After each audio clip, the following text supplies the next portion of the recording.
নমস্কাৰ, এই মুহূৰ্তত জনাব বিচাৰিছোঁ 2023 বৰ্ষৰ মেট্ৰিক আৰু উচ্চতৰ মাধ্যমিকৰ এক্সামৰ বাবে জৰুৰী খবৰ। অহা 20 ফেব্ৰুৱাৰীত অনুষ্ঠিত কৰা হ'ব 2023 বৰ্ষৰ HS ফাইনেল এক্সাম। আৰু HS ফাইনেল এক্সাম পৰীক্ষাৰ হলত কি নিয়ম মানি চলিব লাগিব ছাত্ৰ-ছাত্ৰীসকলে সবিশেষ জনাম আজিৰ এই ভিডিঅ'টো আৰম্ভ কৰাৰ আগতে আপোনালোকক ক্লিয়াৰিফিকেশ্যন দিব লৈছোঁ। এই টুইটটো বৰ্তমান সময়ত ছ'চিয়েল মিডিয়াত ভাইৰেল হৈ আছে।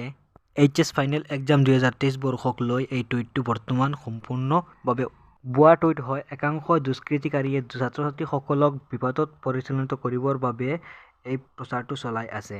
আপোনালোকে এই টুইটটোৰ ওপৰত বিশ্বাস নকৰিব। আপোনালোকক জনাব বিচাৰিছোঁ বৰ্তমান সময়ত এতিয়ালৈকে হিমন্ত বিশ্ব শৰ্মাই এতিয়ালৈকে কোনো ধৰণৰ টুইট কৰা নাই। একাংশ দুষ্কৃতিকাৰীয়ে দুষ্ট চক্ৰ চলাই আছে। নিজৰ স্বাৰ্থৰ কাৰণে এই ফেক টুইটটো বনাই প্ৰচাৰ চলাই আছে। আৰু অহা 20 ফেব্ৰুৱাৰীত অনুষ্ঠিত কৰা হ'ব 2023 বৰ্ষৰ উচ্চতৰ মাধ্যমিকৰ পৰীক্ষা। আৰু 20 ফেব্ৰুৱাৰীত HS ফাইনেল এক্সাম হ'বলগীয়া ছাত্ৰ-ছাত্ৰীসকলে কি নিয়ম মানি চলিব লাগিব।